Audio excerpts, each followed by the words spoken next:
and welcome to City Beat. I'm your host, Jaret Schneider, and today in studio is Mayor Tim Johnston. Welcome, Tim. Good morning. First, I'll give you a minute to run things down from the past week. Is anything that might be coming up? Well, a couple of things I just want to highlight in terms of events that I attended over the last week. Last Thursday, right after the show, I had a chance to attend the Seniors and Elders Luncheon held at Rotary Place. Great opportunity to acknowledge and thank all those individuals that have decided to remain in our community, and I thank them for that. They made a decision. Many have spent many years building this community, so I really appreciate the commitment. And as I relayed at that event, very different from when I grew up in Thompson, when there wasn't a lot of seniors. So that's a real asset for this community. October 20th, I had a chance to go to the CMHA Gala, the Heroes of Mental Health event. Juniper Center was just a phenomenal evening. They just did a great job, and I want to thank CMHA for the work that they do in the community. October 22nd, Monday evening, we had the first community branding workshop on the initiative, and I appreciate people coming out, sharing their ideas. I understand the response for requests for focus groups has been absolutely tremendous, and encourage people to participate both in focus groups. They can attend ones that are made available for public, or they can request focus sessions with their own organizations. And of course, there's a survey that can be filled out. October 23rd, I attended the banquet for the Wolf and Carnivore Conference that was held in our community earlier this week. I also had a chance to hear some of the speakers, and I can tell you the speakers were just absolutely phenomenal on the work that is being done and some of the research. And so we had people from all over the world, experts in that area in the community, so it was very interesting. And today we're doing our Thompson Economic Diversification Working Group meetings throughout the day, and that's starting to ramp down other than the branding exercise, which will carry us through the winter. Two other things that I want to bring to the attention of the public. One is that I was out driving the community the other night, and I've received a number of calls. There are a large number of street lights that are not working in the community.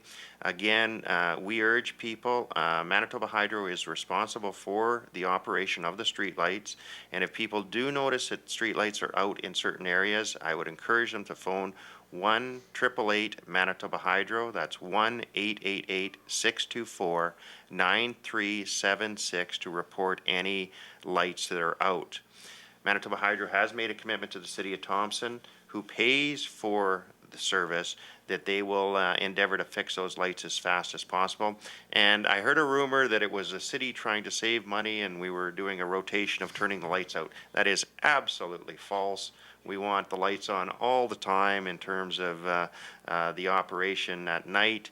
And again, if you see lights out, please phone Manitoba Hydro. The other item that I really want to talk to is the announcement last week by Valet, last Thursday. I can tell you since that time, I have, on behalf of the City of Thompson, been in constant dialogue with Valet representatives, President Nichiporuk from the United Steelworkers, as well as the province of Manitoba, including Minister Chomniak and Minister Ashton last Friday morning. The City of Thompson certainly has concerns, specifically the concern with Valet and the consideration to move Birch Street to care and maintenance next August. We're concerned, obviously, with the postponement of 1D, which I truly believe is the future of the operation here in this community for many, many years. And really, those announcements and the biggest concern for us is the uncertainty that it creates in this community for employees and all residents of Thompson regarding the future of Valet. I am a firm believer in all that we know and all the conversations that we have is that Valet and mining will remain a very strong economic pillar in this community for many years to come, and the City of Thompson is absolutely committed to working cooperatively with the stakeholders, Valet, the United Steelworkers, and the province and any other stakeholders to ensure we can do whatever we can, and we advocate for that strong mining future. And again, I see it as an economic pillar for many years to come, and I'm confident that by working together and supporting each other, we can work through these economic challenges, which are not necessarily just local; they are global.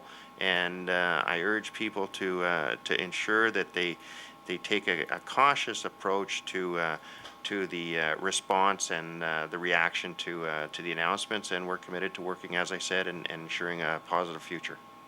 204-677-8181, taking your calls to the mayor. We have one already from William, and his question is, the branding survey is saying that Thompson is the crime capital of Canada, and to make matters worse, there is a recent rash of vehicle and home break-ins captured on security video cameras that are being posted on Facebook and YouTube. And second, he has the UCN and Thompson Unlimited survey shows dissatisfaction amongst Thompsonites with the local businesses. And his question is, what can the city do about these? Well, the first one, and I'm not sure which survey. I understand there was a survey, the Thompson Citizen, regarding the crime capital, and I don't think those are scientific surveys to begin with, but I understand that people are saying that, and that's a perception, and that is a great concern to me, and we'll continue to try and work.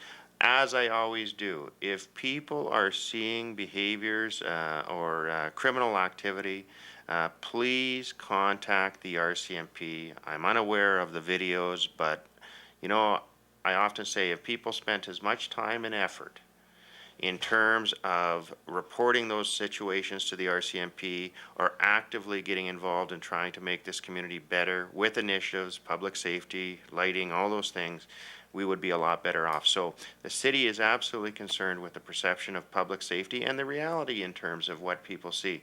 But there's often a huge difference between those. Again, please report to the RCMP. I'll follow up with them and see where we're at. I know we've had those sorts of situations.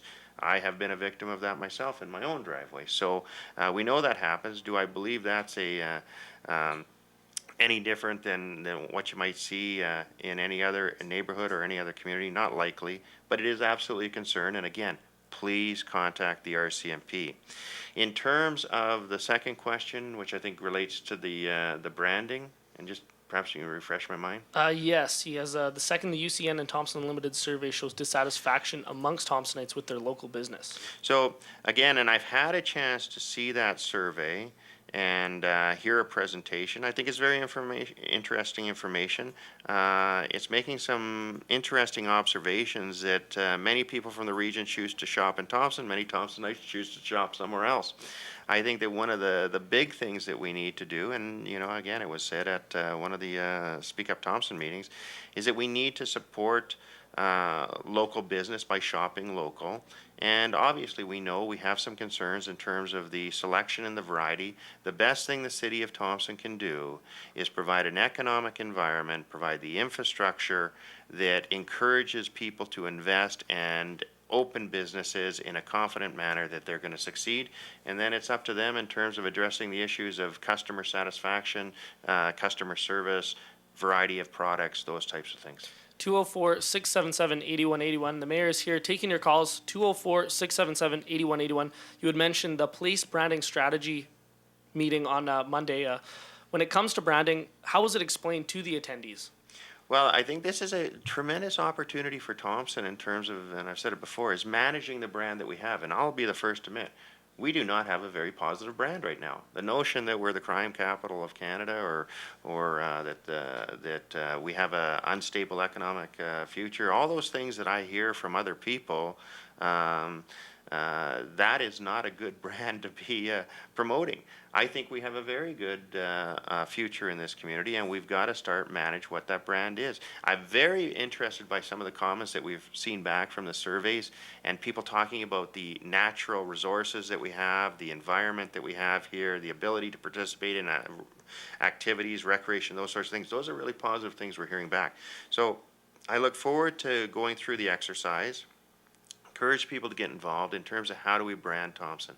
I've said it before. I've chosen to come to Thompson, or come home to Thompson when I had the opportunity to go somewhere else, because I believe it's a great community. It's been great to me, and I believe there's good opportunity. So let's go through the branding exercise. I ask people to be positive. I ask them to get involved. I think it's a good opportunity for us to really tell people who and what we want to be. And what do you think are some of the challenges that Thompson faces with branding in its branding strategy? Well, I think, as I mentioned, I think that the perception that people have, and I've heard it from many. You said it earlier. Some of the information that is shared by people, whether it's on the blogs or whether it's on YouTube, some of the negative stuff. And I've said it before. We've got to encourage people. It's all right to say Thompson's a great place, and we've got to encourage more people not only to say it, but to live it and to make it a better place and restore that sense of community pride. I truly believe that we've had it. I don't think we've lost it.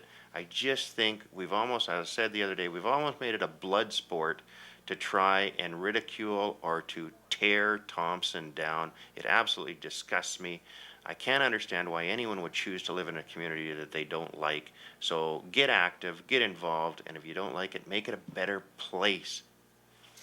We are running a little bit out of time. I apologize for getting on a little bit late, but we have about a minute left. I'll give you a chance to close things out with any final messages. Well, just a couple quick messages. Obviously, the weather has taken a turn. We went from summer to winter in an evening, and I urge people to use caution, especially in and around the school zones, driving. Our crews are out. It's going to be very sloppy over the next few days because our temperatures are close to zero, but we're going to get cold nights. So encourage caution, safe operations in and around the community, and hopefully we can get through this and get on with the winter activities. Encourage people to stop by the Thompson Regional Community Center, CA Nesbitt Arena, Gordon Beard Arena this weekend. Lots of activities. I understand Norman Wild will be playing, as well as the Norman AAA North Stars. So great to get out, and might be a little chilly, but you know what? Let's make that transition to winter, because winter is a great time in Thompson. And that will do it for City Beat this week. Make sure to tune in every Thursday at 11:30 for more information from the city and Mayor Tim Johnston, as well as a chance to ask more questions. I would just like to thank Mayor Tim Johnston for stopping by today. Thank you. And for all the residents, stay safe on the roads and have a great rest of your day. City Beat will be back next Thursday morning at 11:30.